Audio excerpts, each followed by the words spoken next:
Bienvenidos a Persistencia Retiniana, un podcast dedicado al séptimo arte. Yo soy Ricardo Rosales y estoy aquí con Celia Sutton.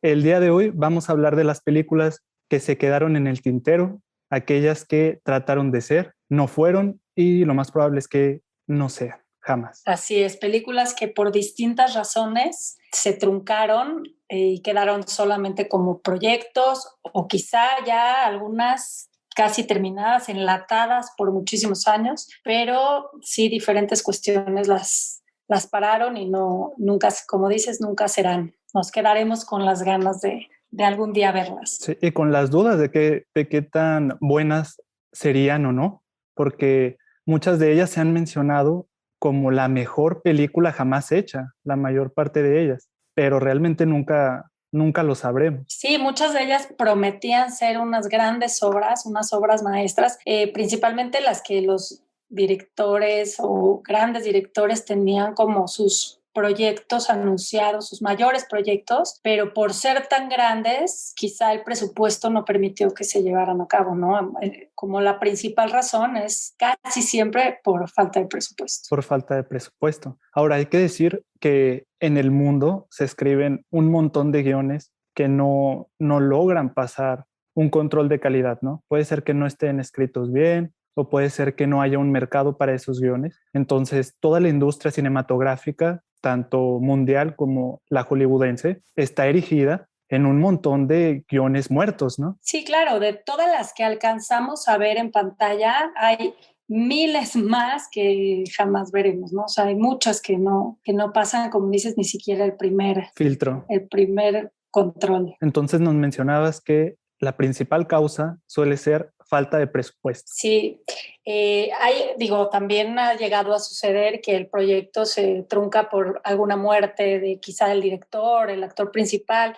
De hecho, hay un proyecto que se había pensado incluso para Pedro Infante, para este gran actor. Se pensaba que iba a salir él haciendo el papel de 7 personajes de la historia de México: Benito Juárez, Pancho Villa. La película se iba a llamar Museo de Cera. O sea, era un proyecto un poco curioso y ambicioso, y un proyecto que a él le interesaba mucho porque iba a explorar su parte interpretativa, ¿no? Pero su muerte, su trágica muerte en un accidente aéreo, pues ya impidió que se hiciera la película y no se reanudó ni se retomó el proyecto con nadie más. También está el caso de los 900 días, el sitio de Leningrado, de Sergio Leone. Iba a ser una película basada en el sitio que hizo Alemania hacia Europa del Este, y la iba a grabar con Robert De Niro como un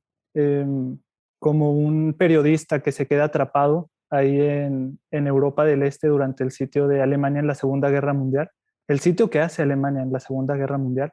Y ya tenía todo listo para empezar a grabar y lamentablemente falleció, ¿no? Sergio Leone. Sí, es que esa es una de las razones que se repiten. Por ejemplo, la muerte de Marilyn Monroe también detuvo un proyecto que tenían ya pues bastante avanzado.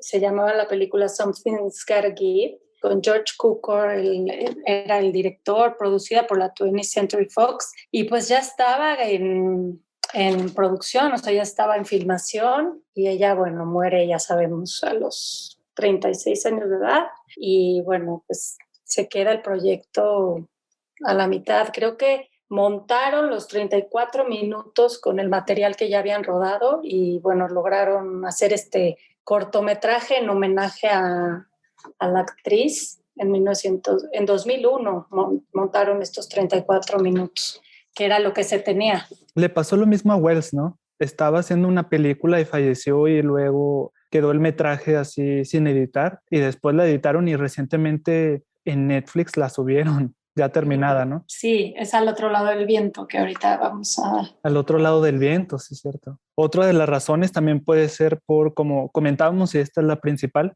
falta de presupuesto, que a veces las películas se salen totalmente de lo que están dispuestos a dar los estudios, sobre todo por lo que piensan que les puede retribuir, ¿no? A veces son proyectos que no encuentran mucho mercado y no están dispuestos a dar tanto dinero para ello, ¿no? Uh-huh. Un ejemplo es El corazón de las tinieblas de Orson Welles, que iba a ser de hecho su primera película antes de Ciudadano Kane, nada más que el presupuesto se disparaba demasiado, iba a ser muy innovadora, así como Ciudadano Kane rompió muchos paradigmas en la forma cinematográfica sobre todo, también narrativa. En el caso de El corazón de las tinieblas, él quería grabar casi toda la película con la cámara, con un encuadre subjetivo en todo el tiempo, o sea, desde la mirada del narrador, que iba a ser el personaje principal. Entonces, nunca íbamos a ver al personaje principal, siempre íbamos a estar nosotros siendo él a través de sus ojos. Iba a estar muy interesante, nada más que el presupuesto lo arrebasó.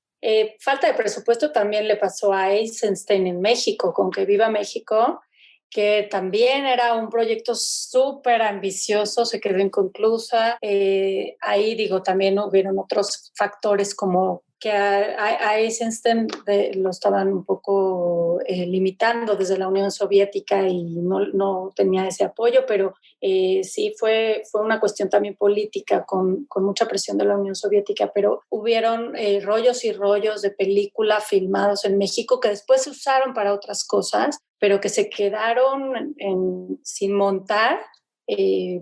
Proyecto súper ambicioso de Eisenstein que no pudo terminar, que iba a llamar Que Viva México, que bueno, luego fue montado por uno de sus colaboradores tratando de respetar la idea que tenía él de su película, tratando de más o menos seguir con su misma visión, pero pues lo que quedó fue, sí, grandes rollos o grandes metros de película filmada, ¿no? También otro caso es el de Stanley Kubrick con Napoleón Bonaparte, que ya más al rato vamos a ahondar un poco más en ella, pero efectivamente tenía él una idea tan grande, porque así visualizaba él a Napoleón, que simplemente ningún estudio estaba dispuesto a financiar tanto, ¿no? También otro caso, y que también ahorita vamos a hablar más adelante, fue el de Jodorowsky con Dune, que duró muchos años trabajando en esa película y nunca la llegó a ver, ¿no? Pero al menos llegó a inspirar a otros realizadores con su película. Así es. Pues sí, muchos proyectos, las mismas productoras los echan para atrás por distintas razones y si quieres vamos a hablar de algunos ya más a fondo de estos proyectos inacabados. ¿Y qué nos puedes contar entonces de alguna de estas dos que mencionas? Sí, bueno, pues en el caso de Stanley Kubrick, creo que es la más importante, es la que todo el mundo, no puedes entrar tú a algún artículo sobre películas o metrajes que nunca se van a realizar y no encontrar Napoleón Bonaparte de Stanley Kubrick. Es la más amada de todas las películas que no existen, ¿no? Y está muy interesante, fíjate, porque cuando uno revisa la bibliografía y se pone a leer sobre este tema, te das cuenta que hay directores muy, muy buenos que tienen un mercado allá afuera, que son muy amados y que a pesar de eso su filmografía es muy pequeña, lo que ellos tenían pensado, ¿no? En el caso de Kubrick me parece que tiene 13 películas, 13 largometrajes en 45 años de carrera. Entonces son muy poquitas películas para todo el tiempo que estuvo en activo como director, ¿no? Pero todo ese tiempo fue utilizado en su mayoría en preproducciones que nunca llegaron a realizarse. Entonces, él le dedicó a Napoleón Bonaparte, me parece, unos 3 o 5 años de su vida y la quería realizar como su quinto metraje. Me parece que ya había realizado Caminos de Gloria, Paths of Glory, había realizado Lolita, había realizado Spartacus y había realizado 2001 Odisea en el espacio. Y justo en el 68, cuando estrena 2001, es cuando decide iniciar con la preproducción de Napoleón porque era un personaje que le parecía muy interesante. Decía él que su vida le parecía una aventura épica de acción y que tenía una vida sexual digna de Arthur Schnitzler, que era uno de sus escritores preferidos, justamente porque se metía mucho en un rollo muy psicoanalítico, que está muy ligado a la sexualidad. A su cine en general, ¿no? También en cómo exploraba él el cine. Sí, también en cómo exploraba el cine. Entonces, justamente él quería retratar la vida de Napoleón desde su nacimiento hasta su muerte, pasando por todas las batallas que tuvo que librar, tanto en el campo como en la cama, ¿no? Con su primera esposa, que fue Josefina. Y de hecho, ya tenía a los actores. Se estuvo pensando en un primero para interpretar a Napoleón, a David Hemming, que salió en la película Blow Up de Michelangelo Antonioni, y que fue un boom muy grande. Y él lo quería para esa película. Después estuvo pensando también en Oscar Wegner, que saliera en Jules y Jim, pero al final pareciera que el último que quedó ahí vivo para interpretar a Napoleón sería Jack Nicholson. Y él pensaba para interpretar a Josefina y esto me parece muy interesante, y es que pensaba en Audrey Hepburn, porque como te comento, lo que él quería para esta película era no nada más representar sus batallas de una forma épica, las batallas en el campo, sino también representar en la pantalla su vida sexual de una forma sin tapujos. Entonces, sería muy interesante porque Audrey Hepburn no es el tipo de papeles que hacía y sin embargo estaba confirmada ya para ser Josefina, ¿no? La esposa de Napoleón. Y eso me pareció muy interesante porque dije, ¿cómo es que se dejó convencer para interpretar esto? Porque una de las escenas básicas que comentaba él siempre en las entrevistas era de estas orgías que tenía Napoleón con otros miembros de la nobleza. Entonces se pregunta uno cómo es que Audrey Hepburn llegó hasta allá, ¿no? Siendo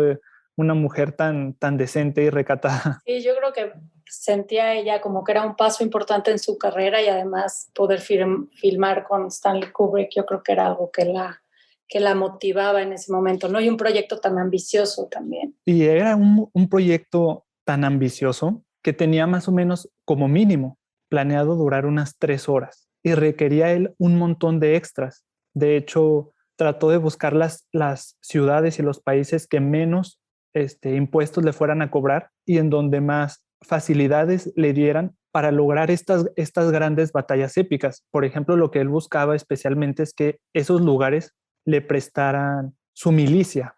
Él requería que le prestaran sus soldados para que fuera aún más real las batallas que fuera a montar. ¿Pero ya tenía pensado en dónde? Sí, al final se tomó la decisión de grabar en Gran Bretaña, en Francia y en Rumania. Y le iban a prestar, en cada país le iban a prestar su ejército, que iba a constar más o menos de unos 50,000 extras que miembros del ejército. Pues sí suena como una producción de muchísimo presupuesto, ¿no? O sea, sí, como que una productora poder, pues, apostarle a este proyecto, sí creo que era algo muy arriesgado, ¿no? Muy arriesgado. Y luego, ¿sabes qué también? Que más o menos para el 69, o sea, un año después de que él ya tiene trabajando en este proyecto, te digo, intentó por 3 años tratar de mantenerlo vivo, pero no lo logró. Pero en el 69, MGM, que era su casa, su estudio, que más lo apoyaba y que le produjo la mayor parte de sus películas, le dice que no, que el presupuesto es muy desorbitante y que no lo van a seguir apoyando, pero aparte hay cosas detrás, ¿no? Como el hecho de que por aquellos tiempos hubo cambio de presidente de la MGM y llegó un empresario que era muy exitoso en su campo, pero un campo que nada que ver con la industria del cine, ¿no? Él venía del comercio de cereales, entonces no confió definitivamente en la habilidad de Kubrick para no solamente crear una buena obra, sino para llamar también la atención del público y vender boletos. Y también por aquel tiempo se estrenó la película Waterloo de Sergei Bondarchuk en 1970, más o menos, un año después, y fue un fracaso total tanto en taquilla como en la crítica. También más o menos por aquellas épocas iba surgiendo lo que sería llamado el nuevo Hollywood con el cine de Martin Scorsese y todos sus contemporáneos, que era un cine más, no solamente más actual, sino con unas temáticas muy diferentes a lo que se podrían tocar en un cine de época. Y ya les dio miedo el fracaso, ¿no? Más bien, ¿eh? Una película de época no era lo que la MGM estaba buscando, básicamente. Sí, claro, porque el público ya estaba pidiendo otras cosas en esa época, no querían grandísimas producciones y películas tan de 3 horas en las que se viera como otra época, sino querían enfrentarse a su realidad y como cosas más tangibles y más actuales en ese momento. Fíjate que tal vez la duración no fuese el problema, porque Martin Scorsese tiene sus películas, son Muy largas, muy claro. largas. Pero era lo que la gente, como tú dices, estaba buscando ver problemáticas actuales en un mundo actual con el que se pudieran identificar más que cosas pasadas. Sí, un cine más, bueno, que empieza el cine independiente, un cine más cercano al público, más en el que se pudieran identificar sus problemáticas, ¿no? Y sus preocupaciones. Y luego, pues Stanley Kubrick no lo dejó ahí, ¿no? casi toda su carrera estuvo luchando por hacer esa película sin obtener ningún resultado y durante muchísimos años estuvo recolectando información sobre Napoleón. Su cuñado, que es Jean Harlan, era el que más lo apoyaba en estos temas porque él trabajaba con Stanley como productor, le ayudaba a producir sus películas y él menciona en un documental que está en YouTube por cualquiera que lo quiera revisar, que se llama Las películas no realizadas de Stanley Kubrick. Se llama Lost Kubrick, algo así el documental. Él menciona que llegó a recabar 17,000 imágenes de Napoleón para inspirarse en la película y que guardaba gabinetes muy grandes con toda esta recopilación de información y que incluso Stanley Kubrick, con la investigación histórica que realizó, sabía qué había estado haciendo Napoleón en cada uno de los días de su vida. Tan así estuvo. De hecho, se unió con Felix Markham, historiador de Oxford, y junto con un grupo de 20 personas más estuvieron recabando todos los datos posibles sobre Napoleón en todos los libros, todas las películas, las pinturas y todo. Sí, era una verdadera obsesión, yo creo, para Kubrick, la figura de Napoleón.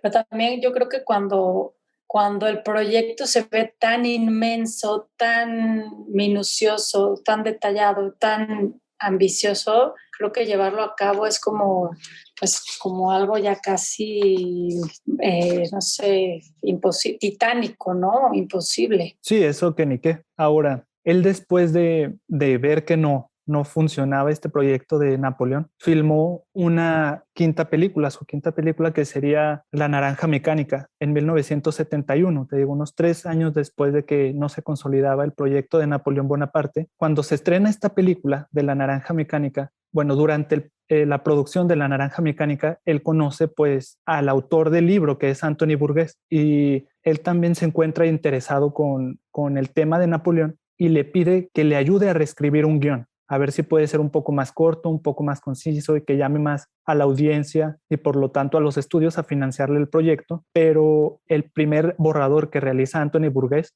lo odia a Stanley Kubrick y mejor decide cortar relaciones con él, que de hecho ya había ahí rencillas entre los dos cuando se exhibió La Naranja Mecánica, porque Stanley Kubrick es sabido que cortó el último capítulo de La Naranja Mecánica y eso molestó bastante a Anthony Burgess. Decían que el libro en Estados Unidos se había editado sin el último capítulo y que la obra cambiaba de sentido con ese último capítulo. Y la película de Stanley Kubrick, por lo tanto, era un poco más fatalista para aquellos que no hayan visto la película. Entonces ya había rencillas desde esa vista, desde esa perspectiva con ellos. Y cuando termina Anthony Burgess el borrador, Stanley Kubrick no le gusta y decide mejor cortar con él y Anthony Burgess lo realiza un libro que se llamó La Sinfonía Napoleónica. Entonces se queda enlatado ese proyecto hasta mediados de los 80s y durante la producción de The Shining conoce a Steven Spielberg. Y Steven Spielberg le dice que él va a tratar de hacer todo lo posible por llevar a cabo esa película y me parece que hasta ahorita él ha estado trabajando por tratar de producir la película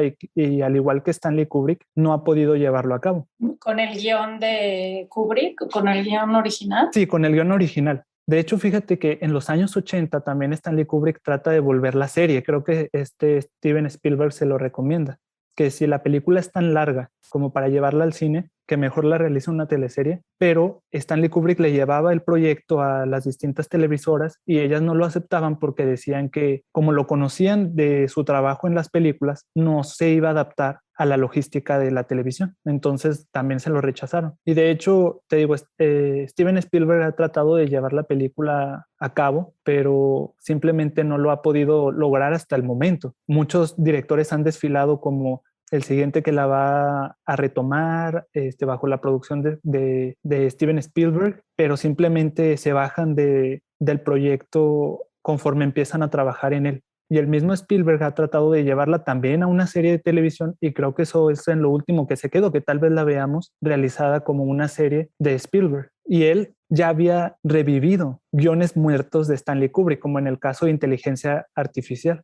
Ah, qué interesante. Pues esperemos que Spielberg logre retomar este proyecto y poderlo llegar a ver, aunque sea en una serie, ¿no? Hay que mencionar también que Stanley Kubrick no se quedó con las ganas de realizar todo lo que quería hacer en Napoleón, porque si bien él falleció en la década de los 90, casi inicio de los 2000, todo lo que tenía planeado para Napoleón lo dejó plasmado en otras películas. La más conocida es Barry Lyndon, de 1975. Claro. Él tenía planeado para Napoleón realizar toda la filmación con luz natural y era muy, muy difícil porque él quería recrear la luz de las pinturas del siglo XVII y XVIII y por eso quería grabar todo o filmar todo con luz natural y eso quería hacer para Napoleón. Sin embargo, lo llevó a cabo en Barry Lyndon y se volvió muy famoso este hecho de que... De la forma de iluminar esa película con luz natural. Sí, así es, que utilizó un lente especial diseñado por la NASA que le permitía mantener un diafragma muy abierto para permitir que la película captara la mayor luz posible y de esa forma grabar con menos luz artificial y que la película pareciera una pintura del siglo XVII o XVIII. Sí, con una estética increíble, la verdad. Sí, de hecho, Barry Lyndon es probablemente su película formalmente y visualmente más hermosa. Así es. Y por otro lado, el caso de las orgías que te digo que quería realizar en esta película de Napoleón, lo cumplió en la película de Ojos Bien Cerrados con Nicole Kidman y Tom Cruise. O sea, no se quedó con las ganas de lo que quería realizar en esa película, dejarlo en otras de sus obras. Sí, pero Napoleón es así, bueno, así como la tenía pensada, no lo logró.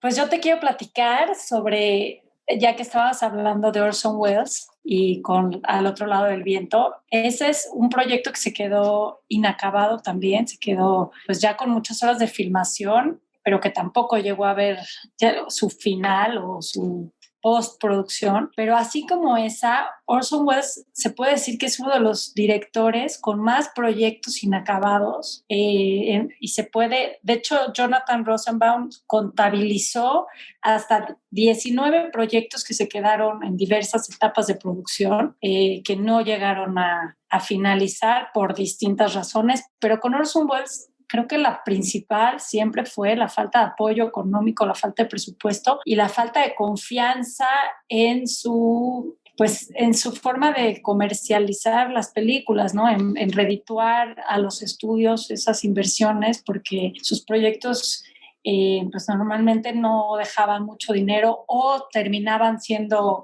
cortados o editados o incluso hay algunos que hasta la música les cambiaron para comercializarlos de mejor forma. Nunca se le avisaba también, ¿no? De los cambios que iban a haber.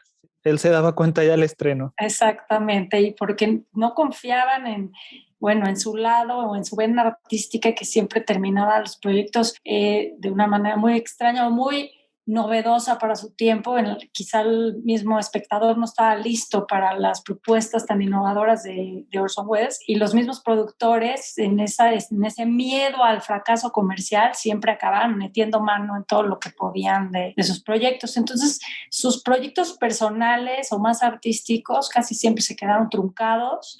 Al otro lado del viento era sobre un director de cine europeo y llegaba a Hollywood. Que no conseguía financiamiento, ¿no? Para su película, muy irónicamente. Muy una proyección de Wells ahí en su cine, una fijación de él, pero sí se quedó mucho metraje filmado y como decías hace rato, Netflix hizo la labor de edición, pensando en cómo le hubiera gustado a Orson Welles con anotaciones y cosas que él dejó por escrito y lo hizo y de hecho se puede ver Al otro lado del viento en Netflix. Tiene mucha crítica de que para nada es lo que en ese tiempo Orson Welles pudiera haber hecho en cuestión de edición, ¿no? Una edición frenética, unas cosas que no se podían hacer en ese momento.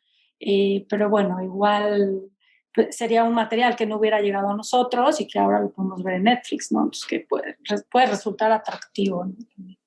Pero de la que te quiero comentar como más a fondo es su proyecto pues más anhelado, más personal, más deseado y que le llevó pues desde 1955 que empieza con el deseo de hacer esta película soñada hasta su muerte y jamás pudo terminar, ¿no? Y me refiero a Don Quijote. Entonces quería llevar pues esta colosal obra de Cervantes al cine, que también es un proyecto muy, pues sumamente complejo y complicado por lo grande de la obra y por el enorme presupuesto que se requería para una producción así. Y ya estaba bastante avanzado, estuvo haciendo filmaciones en diferentes países, en Italia, en México, en España. Su idea con Don Quijote era muy curioso, ya tenía el guión, el guión ya estaba terminado.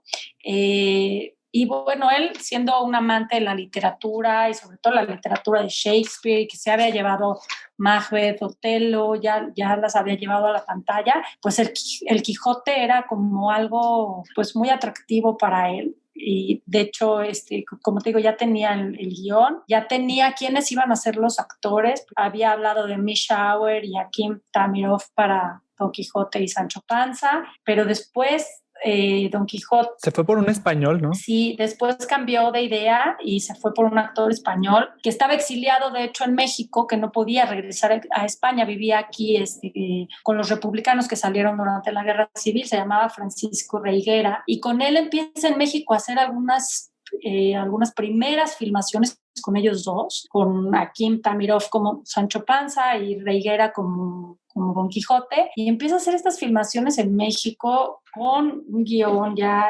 terminado, pero se detiene el proyecto nuevamente. Después lo intenta seguir en Italia, y después en España. Como te digo, Reiguera no podía entrar a España, entonces eso fue otro impedimento para poder seguir. La idea es muy curiosa de Orson Welles porque él no quería hacer una adaptación literal a la novela, sino quería como trasladar esa historia, pero a la época actual, que era en 1955, y se pensó en varias cosas. Primero, como en un viaje a la luna, como en un mundo, una historia como apocalíptica en la que solo sobrevivieran ellos dos, los dos protagonistas. Luego se le ocurrió, y que fue como la idea final, la que ya estaba llevando a cabo, que se ubicara la historia en la España franquista, y que ellos dos estuvieran rondando por ahí, para lo que hizo mucha filmación en España, sobre todo las fiestas en Semana Santa, las fiestas tradicionales. Tiene muchos metros de filmación de película de puras fiestas y festividades españolas, religiosas, tradicionales, en las que claro que no participa Reiguera porque estaba en México, pero se suponía que Quijote se perdió y entonces Sancho Panza lo estaba buscando por ahí todo el tiempo. En Italia lo que tiene son muchas filmaciones como de locaciones, como de campos abiertos, como de caminos, como de caballo. Y eso es lo que queda, pero sí era una obra colosal, o sea, era muy difícil llevar a cabo con tantos metros, y hubo varios cambios de ideas, cambios de guiones. Mucho dice que ya tenía como un guión, pero que cada día improvisaban sobre la marcha lo que iban a filmar, que no tenía establecido un programa de día a día de qué iban a filmar, y sobre la marcha iban decidiendo qué es lo que se filmaría ese día. Entonces era mucha película sin un rumbo fijo, ¿no? O sin una determinación de lo que sería la película final. Después de filmar en España y filmar en Italia y todo, bueno, finalmente no puede seguir filmando con sus protagonistas porque Reiguera muere en 1969 y Tamirov muere en el 72. Entonces de pronto se queda Orson Welles sin sus protagonistas para poder seguir con la película. Entonces pues se queda con mucha película, con algunas escenas, pero no hay un cierre en el que pueda pues él concretar toda su película. De hecho, esta adaptación a la época, al 55, es muy curiosa porque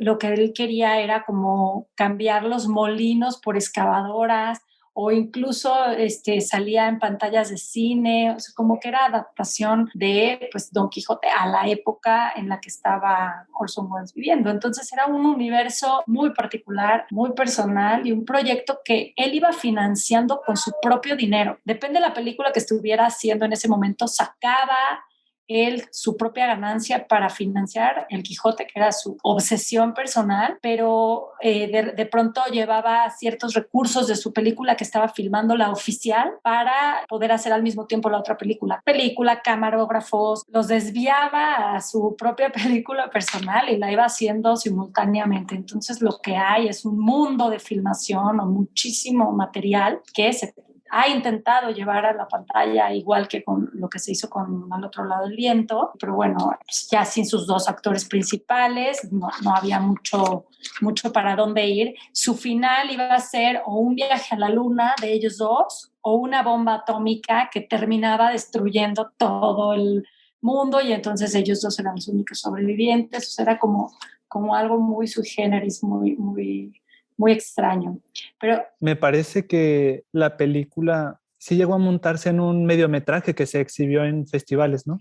sí, en 1986, en el Festival de Cannes, la Cinemateca de Francia hizo como un homenaje montando algo del material que se tenía, pero hay otro intento que fue posterior, que llevó a cabo un director español, Jesús Franco, que bueno, ya habían trabajado juntos en Campanadas. ¿De medianoche? Pero de hecho habían quedado en muy malas... Mal término. En mal término. Orson Welles despidió a Franco porque había muchas diferencias de opiniones y aún así se le da a él este proyecto de terminar este trabajo, que la verdad es que queda de una forma muy, no sé, con muy poca visión, con muy poco respeto a lo que Welles hubiera querido. Es muy extraño porque Franco dice que él opina que Welles era como un sueño que nunca iba a llegar a cabo, era como un proyecto que lo motivaba y que era algo muy personal, pero que quizá Welles nunca quiso que llegara a término, pero aún así toma este proyecto y él, sin respeto de la visión de Welles, hace una película muy extraña en la que, pues sí, destacan la caracterización y la interpretación de estos actores, que fue una filmación de Welles, pero en el montaje queda un poco sin sentido y metraje que no tiene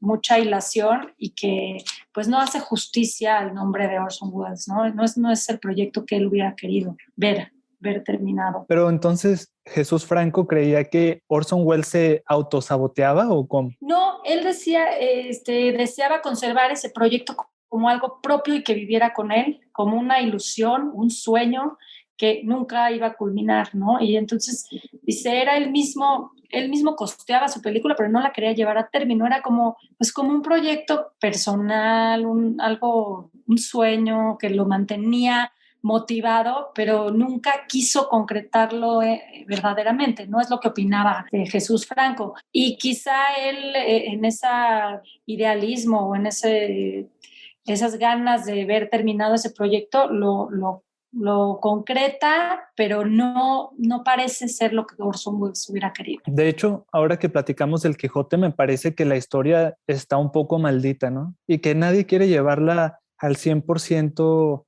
apegada a lo que escribió Miguel de Cervantes, sino que quieren hacer una obra propia, porque me parece que a Terry Gilliam de los Monty Pythons también le pasó lo mismo, que quería hacer una película que se llamaba El hombre que mató a Don Quijote y no la pudo llevar a término. Me parece que la iba a interpretar, bueno, el protagonista iba a ser Johnny Depp y en el papel de Don Quijote iba a estar Jim Rockerford, pero resulta que este hombre, Jim Rockerford, era era una persona mayor, ¿no? Y tenía lastimada su espalda, entonces no podía subirse a los caballos que tenía planeado Terry Gilliam porque iba a lastimarse aún más su espalda. Entonces también había ahí problemas de logística, de que ninguna aseguradora quería asegurar la película porque estaba esta persona mayor y entonces pues nunca pudo avanzar y se quedó en el tintero y me parece que hace poco tiempo sí pudo revivirla con ayuda de Adam Driver. No la he visto la película y no sé si siga la misma idea que él tenía pensado, pero en un inicio tenía pensado de un escritor que viajaba al pasado, del presente viajaba al pasado a las épocas de Don Quijote y se lo encontraba y lo llevaba a su desgracia prácticamente ese escritor. Entonces tal vez la historia de Miguel de Cervantes esté maldita.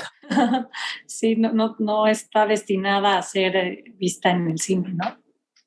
¿Cuál otra nos quieres platicar? Otro ejemplo de película inacabada. Pues otro ejemplo de película inacabada es la famosísima Dune de Jodorowsky. Es esta película de ciencia ficción. Por lo que pude leerme es la película de ciencia ficción que más ha inspirado a otras películas también de ciencia ficción, pero que nunca se pudo materializar, al menos de la mano de Jodorowsky. Resulta que este cineasta que tiene también una filmografía muy, muy escasa, después de la filmación de su tercera película, que fue La Montaña Sagrada, le ofreció un productor francés llamado Michel Sidux, le dijo, ¿sabes qué? Me gustó La Montaña Sagrada mucho, me parece que se la compró para distribuirla por Francia y le estaba yendo excelente, y le dijo, quiero hacer una película contigo, elige el tema que tú quieras y vamos a llevarlo a cabo, porque yo confío totalmente en lo que tú estás haciendo, que en lo personal a mí no me gusta Jodorowsky, la verdad. Si bien la semana pasada estábamos hablando de Luis Buñuel, el surrealismo y que está muy padre todas sus películas y muy buenas, la verdad Jodorowsky me parece excesivo y todas sus películas son lunáticas y no tienen sentido y no me gusta mucho su cine, pero a la gente le gustaba mucho en ese momento. Jodorowsky era un creador independiente que le gustaba mucho a los hippies sobre todo. Entonces él se decide por llevar a la pantalla la novela de Dune de Frank Herbert. Y ni siquiera la había leído, sino que le había comentado uno de sus amigos que era una novela muy, muy interesante, que manejaba ciertos tópicos como la política, la religión, la espiritualidad, que eran temas que le interesaban mucho a Jodorowsky. Hollywood incluso le vendió los derechos de la película casi regalados, de hecho casi se los dio, porque decían que Dune era una novela que no podía llevarse a la pantalla grande por toda la cuestión geopolítica y espiritual que tenía, no se podía representar en pantalla y se lo dieron casi burlándose de él y le dijeron que nunca la iba a poder llevar a cabo. Pues lo sentenciaron, ¿no? Lo sentenciaron y de hecho él lo tomó casi como un reto, porque se clavó de lleno en la película, le encantó, le pareció muy difícil adaptar el guión sin perder la esencia ni de él ni de la novela. Sí, tuvo muchos, muchos cambios y se recluyó en Francia a buscar a lo que él llamó sus guerreros espirituales que lo ayudarían a materializar esta película. Entre ellos, Moebius, que era un dibujante de cómics, le ayudó a storyboardear toda la película y también contrató a Chris Foss, era un ilustrador de portadas de novelas de ciencia ficción muy conocido y lo contrató para que lo ayudara a diseñar naves, a diseñar las locaciones futuristas de la película y también contrató a Dan O'Bannon, quien fuera creador de efectos visuales y había colaborado anteriormente con John Carpenter en una película que se llama Dark Star, Estrella Oscura. Y de hecho menciona Jodorowsky que había acudido con el creador de los efectos visuales de 2001 Odisea en el espacio, porque esta película trata de erigirse más o menos en la década de los 70, despuesito de que se había estrenado 2001 Odisea en el espacio, y era la película de ciencia ficción en su momento. Sin embargo, le pareció muy pedante el individuo, que él sentía que ya estaba por las nubes después de haber hecho 2001 y se decidió por Dan O'Bannon, que era un poco creador de efectos visuales un poco más de bajo nivel en comparación al que había hecho 2001, pero Jodorowsky ahora sí que vibraba mejor con él porque él es muy de energías y misticismo y lo reconoció como uno de sus guerreros espirituales. Y otro personaje muy importante es H.R. Giger, que es un artista gráfico y escultor neogótico, que también le iba a ayudar a crear esculturas y maquetas de los lugares en donde se iban a mover los personajes en este mundo futurista. Para aquellas personas que no lo conocen, la novela de Dune de Frank Herbert está ubicada en el futuro, pero va sobre un planeta que se llama Arrakis, que es un planeta, si bien muy, muy pobre, es muy rico en una especia que se consume y te permite expandir la mente.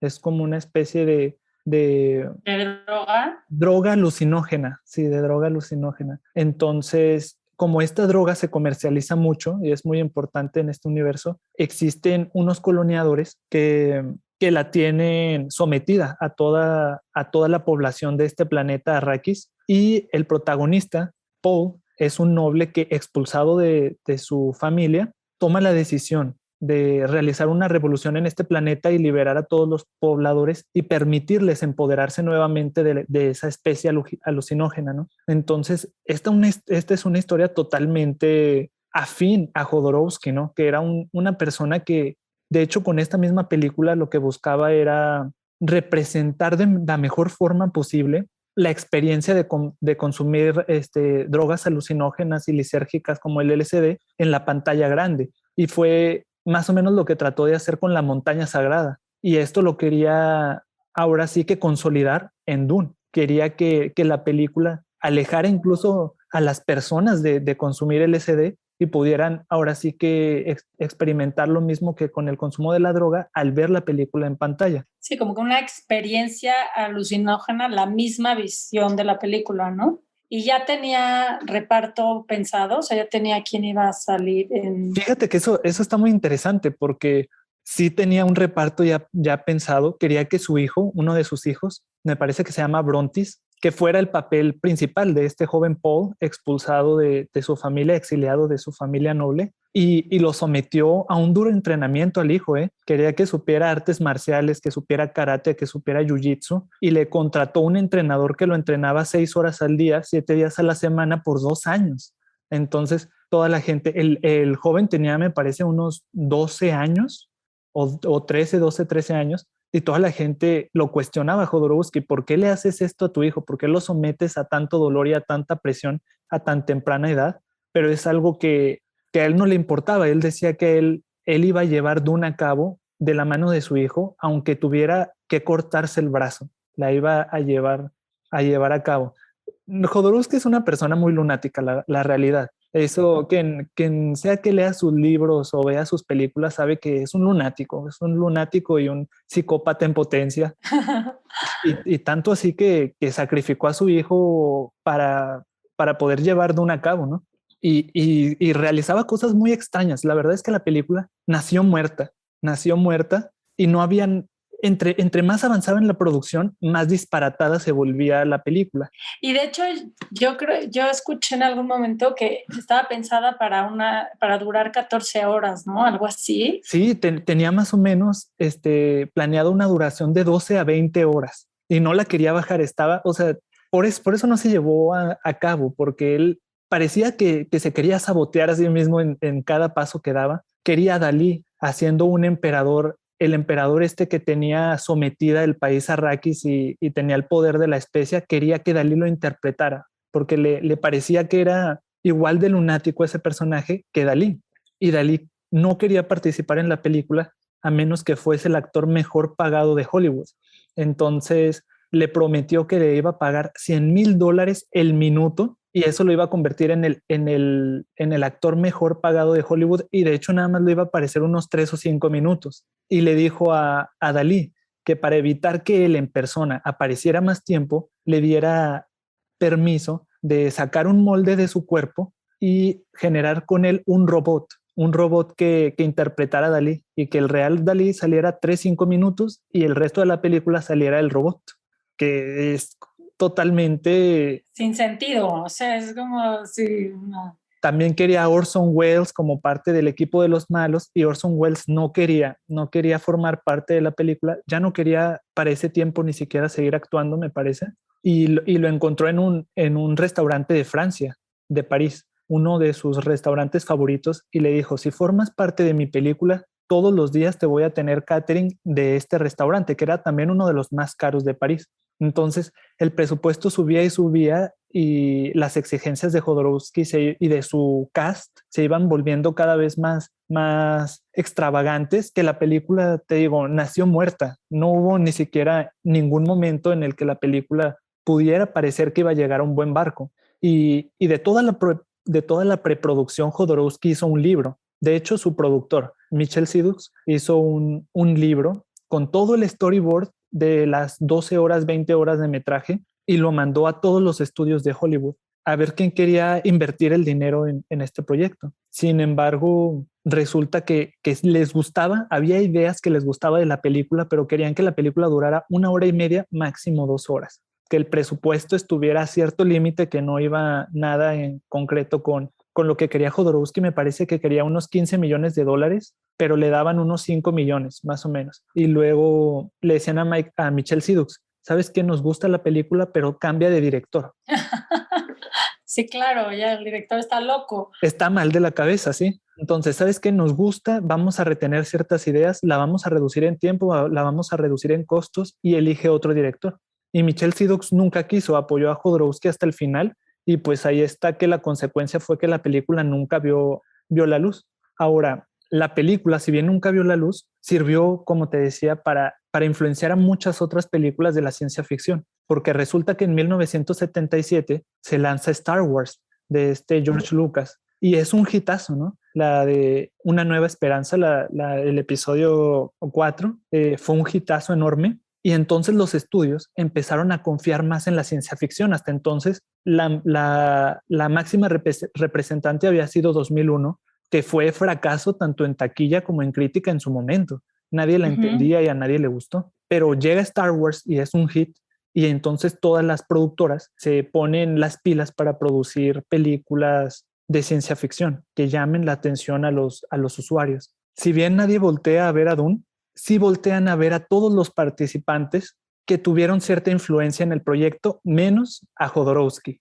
O sea, Jodorowsky, no, Hollywood lo tenía vetadísimo. Y por ejemplo, a Dan O'Bannon, él escribió Alien, que después dirigiría Ridley Scott, y justamente H.R. Giger, que era este escultor neogótico, fue el que diseñó la escultura del Alien. O sea, su equipo de trabajo, ese sí partió de ahí para trabajar, ¿no? Así es. Todas las notas de preproducción de Jodorowsky las toma Hollywood para producir otras películas que no tengan relación con Jodorowsky, pero sí con sus guerreros espirituales, que como te digo les llamaba él. Hay otras películas, por ejemplo, el libro que te digo que hicieron de preproducción lleno de todos los storyboards, influenció muchísimo a George Lucas para hacer ciertos encuadres de Star Wars, y ciertas batallas también lo influenciaron mucho. Y también ha influenciado otras películas de ciencia ficción como Flash Gordon, el mismo Alien, y de ahí en adelante. Es la película que más ha influenciado a otras sin siquiera haber existido, y Jodorowsky básicamente desapareció del mapa.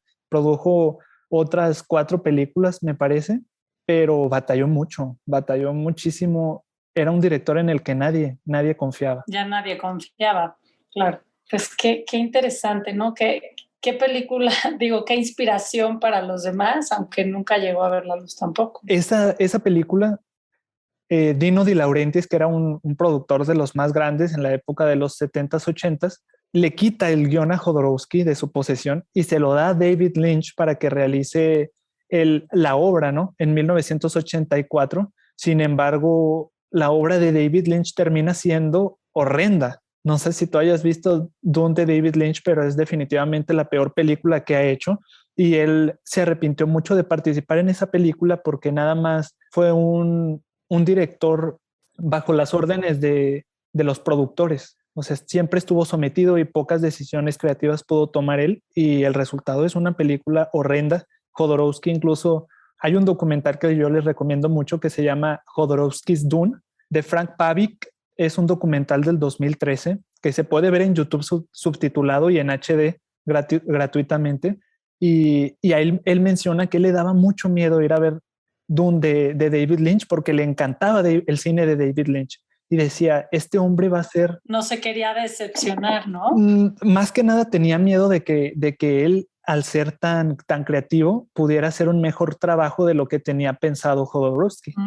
Entonces tenía mucho miedo de ir a verla, pero él menciona que su familia lo obligó a acudir al estreno, y después, cuando la película empieza y que va avanzando, dice Jodorowsky que casi hasta se para y aplaude y se pone a gritar enfrente de todos porque la película era un desastre. y él estaba muy feliz de que fuera un desastre. Sí, yo creo que Jodorowsky pensó, si yo no pude, entonces nadie, ¿no? Sí, así es. Ahí está que ahora se va a revivir, ahora de la mano de Denis Villeneuve. Ah, sí. Sí, creo que se estrena en octubre, noviembre, de la mano del director Denis Villeneuve que hizo Blade Runner 2049.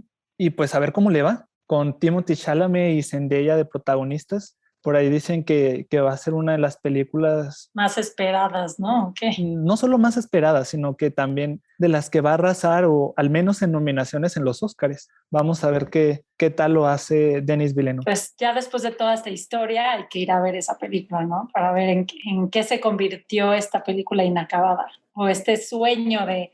¿Y qué habrá pasado con su hijo, con todo el entrenamiento que tuvo?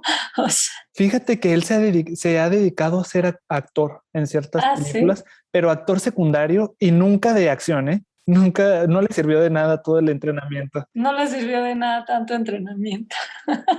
También menciona Jodorowsky que sabía pelear con arma blanca, sabía defenderse con cuchillos y toda la cosa, pero pues no le sirvió absolutamente de nada. Pues bueno, nada más lo explotó. Así es. De hecho, para quienes les interese el cine de Jodorowsky, su última película se llama La danza de la realidad. Es una película semi-autobiográfica combinada con musical, cine musical. Y está muy buena. La verdad es de sus mejores películas que ha hecho. Tal vez la mejor, la última que hizo fue la mejor, porque está más alejado de lo tradicional Jodorowsky, que está muy fumado y muy, muy perdido. Ok, pues qué interesante. No sé si tengas otra película también que nos quieras comentar. ¿Otro caso de película perdida? Sí, hay un caso muy interesante que a mí me parece muy interesante, que es el de Visconti, este director italiano que es un director sumamente complejo, que además empieza primero haciendo películas neorrealistas, o sea, es parte del movimiento neorrealista italiano, y empieza con una película que se llama Obsesión, basada en El cartero llama dos veces, y fue de hecho la primera película neorrealista, pero Visconti es un director lleno de contradicciones en sí mismo, pero amante de la literatura, amante del arte, de la música, de la ópera. Es un director que su obra la enriquece mucho con este arte que es para él algo que él ama, que es esto que te digo, la música, el arte, pero además toda su primera etapa tiene una preocupación social, incluso marxista, o sea, tiene una etapa en la que se une a estos grupos marxistas en Italia y antifascistas, y él, su familia viene de la nobleza, o sea, de hecho es una familia muy rica italiana. Dime. Voy a hacer un paréntesis porque es una duda que me quedó del podcast pasado que hablábamos de Luis Buñuel. ¿No te parece que todas las personas que más apoyan los movimientos de izquierda, que apoyan la anarquía o el marxismo, siempre son personas burguesas? Como que al menos los iniciadores de los movimientos siempre son burgueses, porque los obreros están en otra onda. Sí. Están trabajando, claro, y ellos tienen toda esta preparación pues también intelectual, ¿no? Entonces ya desde ahí tienen que tener el estudio y la preparación intelectual para... Porque justamente cuando comentábamos el movimiento surrealista con Breton, Max Ernst, Tanguy y todos ellos, y Buñuel mismo y Dalí, todos eran ricos, todos eran aristócratas, pero todos estaban en contra de la burguesía, o sea, en contra de sus propias familias. Eso sucede también con Visconti, que de hecho él, sí, su familia es incluso de la nobleza, tiene mucho dinero, su papá era un intelectual, le enseñan el amor a la ópera, y de hecho Visconti en su carrera dirige muchas óperas él mismo, entonces por eso es un director tan ambivalente, o sea, que tiene una serie de cambios a lo largo de su filmografía, porque comienza como joven a apoyar al marxismo y se une a estos jóvenes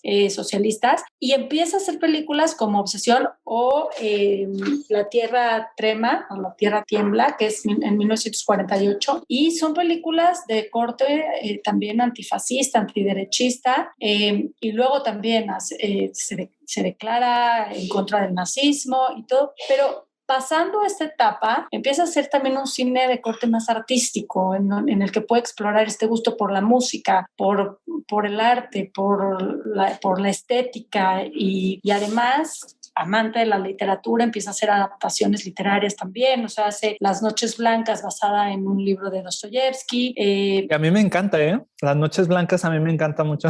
Es muy padre.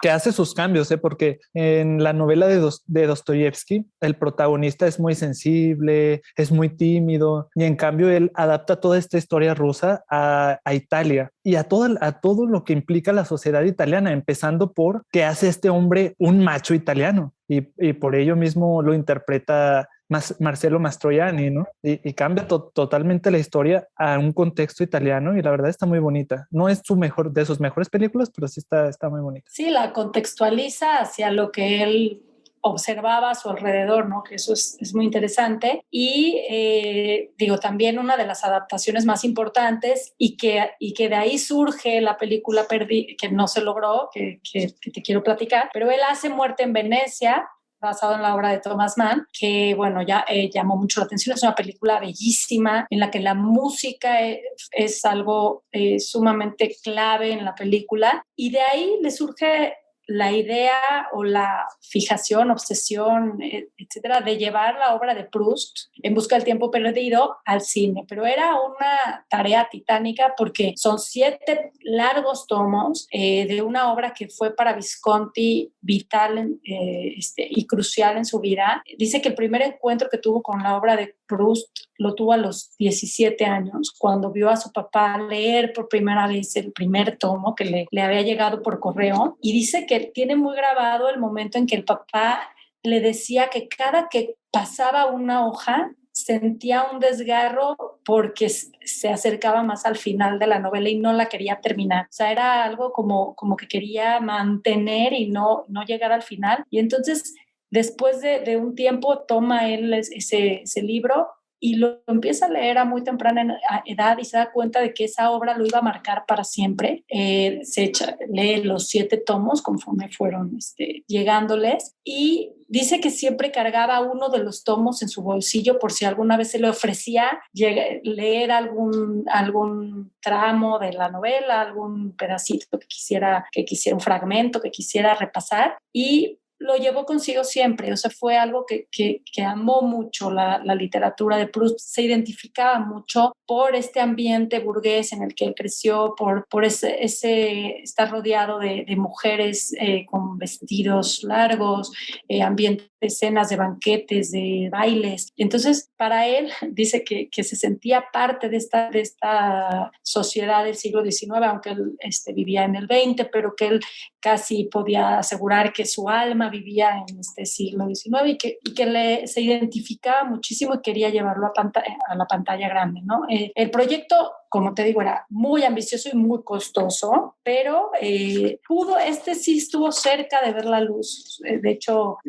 ya tenía financiamiento, ya tenía guión. El proyecto ya estaba financiado. De hecho, el guión se le había encargado a una colaboradora muy cercana a Visconti, que es Suso Secchi di Amico. Ella estaba haciendo ya el guión. Los derechos de la obra de Proust se los había cedido Nicole Stephan de Rothschild, que ella tenía los derechos, pero porque Visconti lo llevara a la pantalla le cede esos derechos, y pues ya se estaba acercando y era ya un proyecto viable, aunque muy costoso, pero era un proyecto ya viable, y se había pensado que era el único director capaz de llevar a cabo esta adaptación tan grande, ¿no? De una novela tan grande.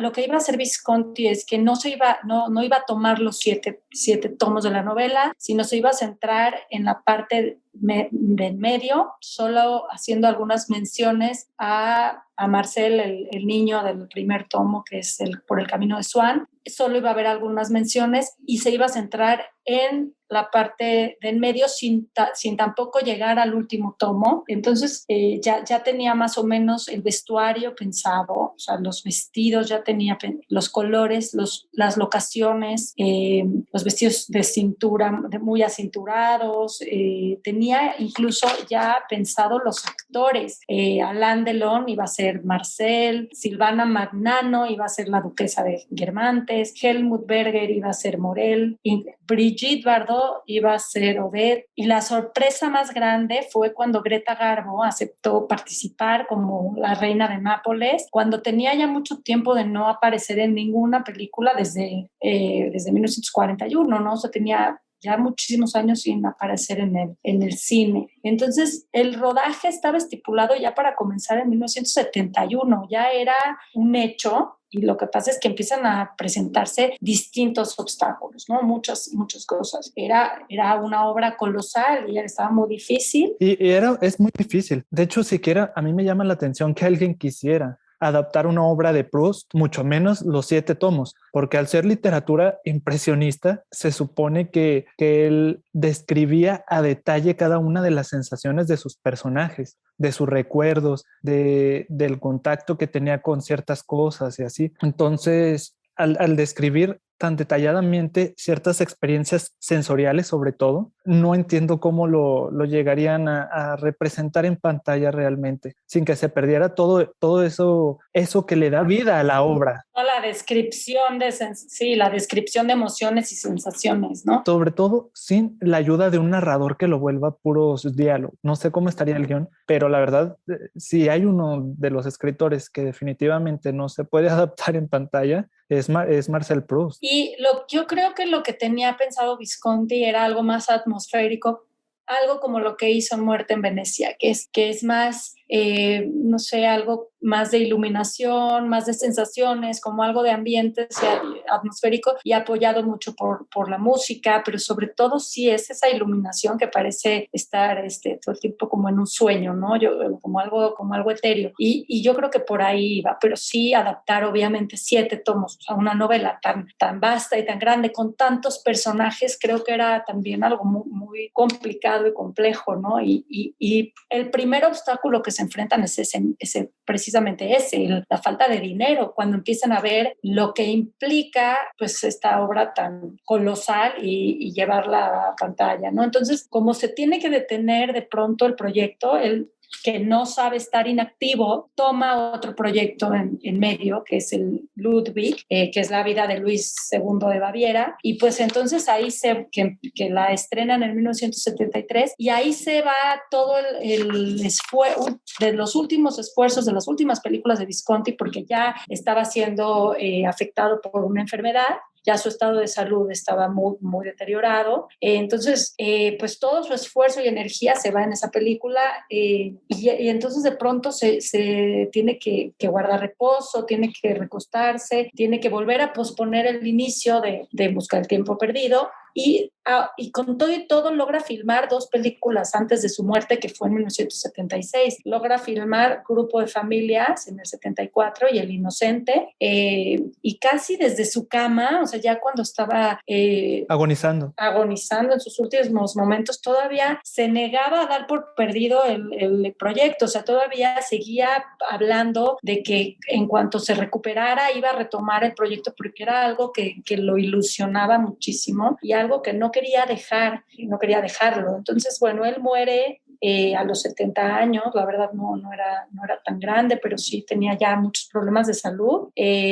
Logra 16 largometrajes, logra concluir o dejar 16 largometrajes, 40 obras teatrales, casi una veintena de óperas, que era, como te digo, su pasión era la ópera. Y pues bueno, como fue un director en el que podemos encontrar una variedad de formas, ¿no? O sea, le gustaba el melodrama, pero también él fue parte del neorrealismo y luego se enfoca más en lo artístico, en lo estético, en lo musical y bueno, pero su proyecto más deseado o amado se quedó, como dices, en el tintero, se quedó con un guión, con los actores ya firmados casi y no se pudo llevar a cabo, ¿no? O sea, logrará ver la luz en manos de otros creadores que no retomarán el proyecto exacto de las manos de Visconti, pero sí hubieron los que sí lo pudieron llevar a cabo.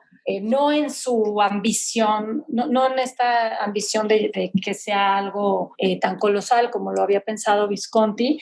Por ejemplo, la productora que estaba trabajando con Visconti, que era Nicole Stefan, le da el proyecto a otro director que se llama Joseph Lucy, y ya con ese guión lo trata de llevar a cabo.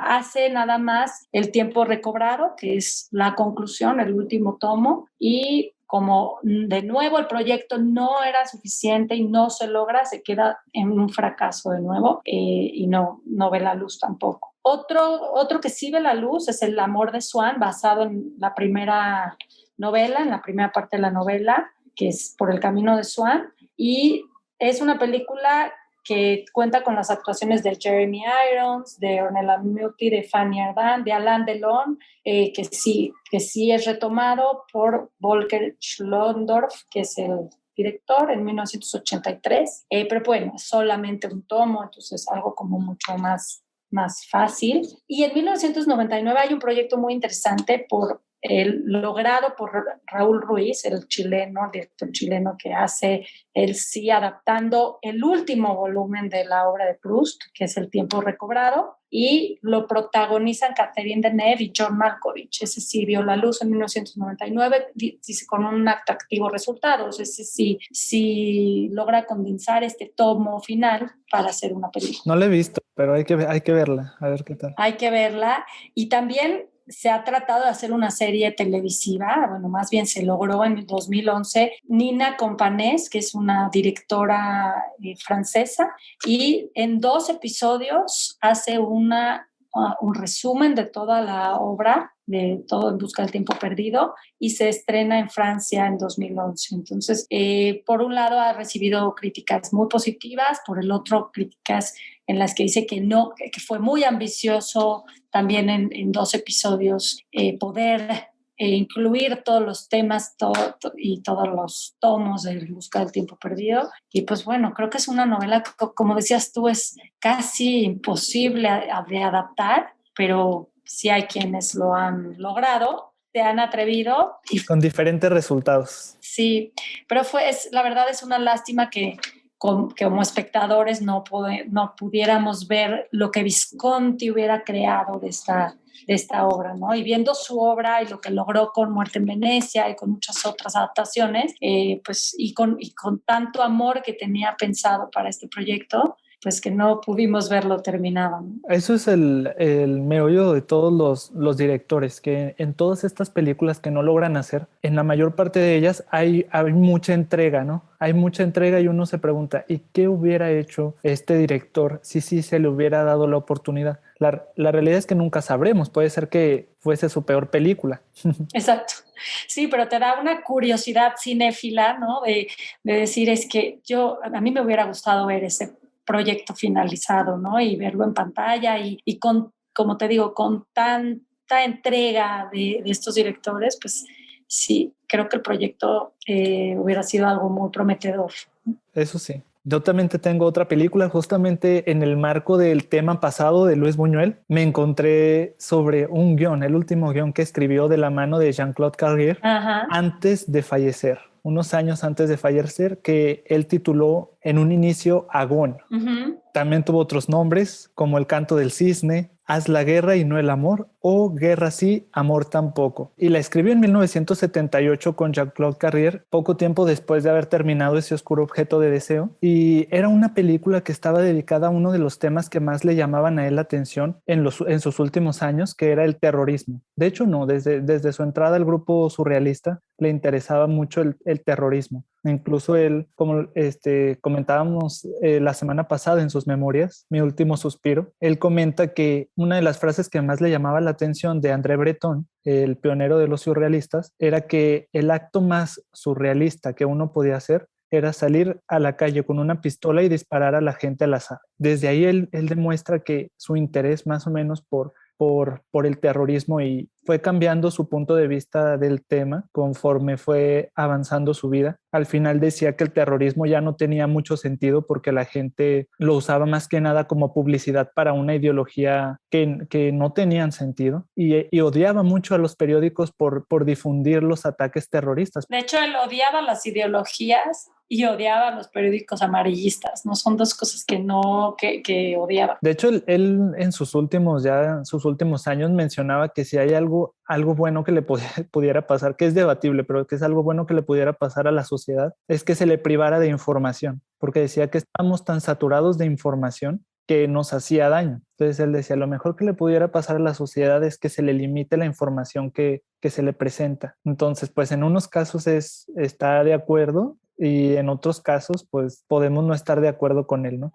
Y mucho hay que tomar en cuenta que todo lo dice con un dejo de ironía y de sarcasmo y mucho humor a lo largo de sus memorias. Entonces se ve ese como humor de decir, bueno, es que si yo fuera dictador, quitaría los periódicos y censuraría toda la información, pero es sí un poco también con ese manejo pues, del sarcasmo, ¿no? Entonces quería él que Agón se tratara justamente de este tema, de unos hombres burgueses que tomaban la decisión por alguna causa, la que tú gustes, de explotar el Museo del Louvre, porque también otra cosa que él manifestaba es que le odiaba los museos y desearía que ninguno de ellos existiera. Entonces, justamente su película se iba a tratar de eso, pero no nada más el caos en una sola parte del mundo, que sería en Francia, que sería la locación principal, sino que a través de noticias nos presentaría otros actos de terrorismo en otras partes del mundo. De hecho, planeaba que el final fuese una bomba nuclear que explotaba en Jerusalén y él imaginaba la última secuencia con este hongo enorme nuclear de tierra de la explosión y sobre ese hongo aparecía la imagen de Cristo, la cara de Cristo entre las nubes, con los ojos, con las órbitas vacías, sin globos oculares, y decía él que porque para él Cristo era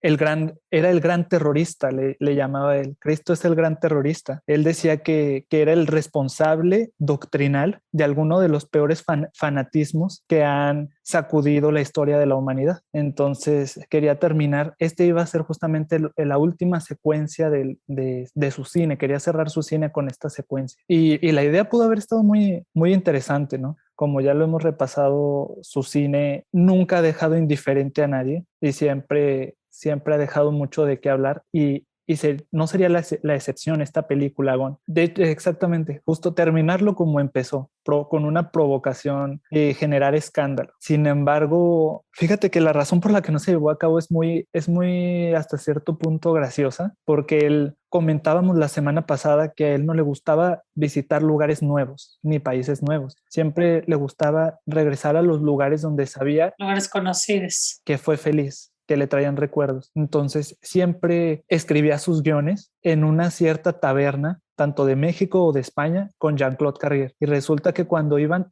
a reescribir este guión, porque se escribió una primera versión y dejaba pasar tiempo como para descansar la mente y librarse del proyecto, para después volverlo a retomar y editarlo y generar una segunda o tercera versión antes de filmarlo. Y cuando van a escribir la segunda versión, resulta que ninguno de los dos tabernas, ni en México ni en España, donde solían ir a escribir, existían ya eran cosas totalmente diferentes, ya las habían cerrado, ya las habían demolido, y se enojó muchísimo y dijo que mejor ya no iba a escribir, que ya estaba muy cansado para continuar y que mejor ya no iba a continuar con el guión. Pues ya vemos que por causas hay veces pues muy extrañas se puede dejar una película a la mitad, ¿no? Y eso ya vimos aquí hoy cuántas causas tan distintas pueden influir en el cine, ¿no? Y esta es la más interesante, que es la más rara. La más rara,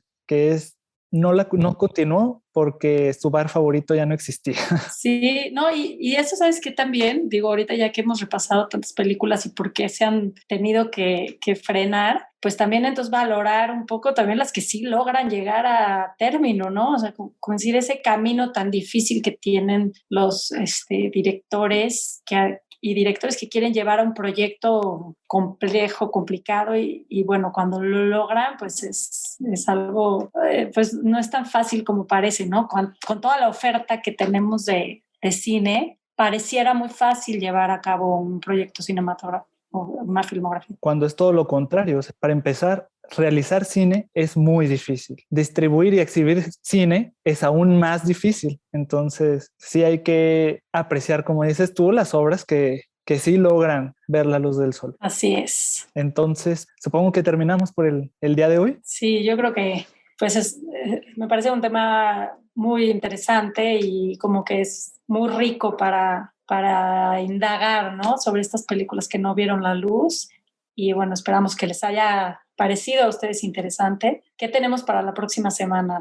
Para la próxima semana vamos a manejar un tema muy interesante que nos emociona bastante, que es la escopofilia y el cine. Buenísimo. Es esta necesidad de observar a los demás y no ser observado, no sé, esta necesidad humana que se tiene de observar las vidas ajenas, sobre todo. Este voyerismo que nos invita a estar en la vida de los otros, ¿no? A sentir placer por ver a los demás.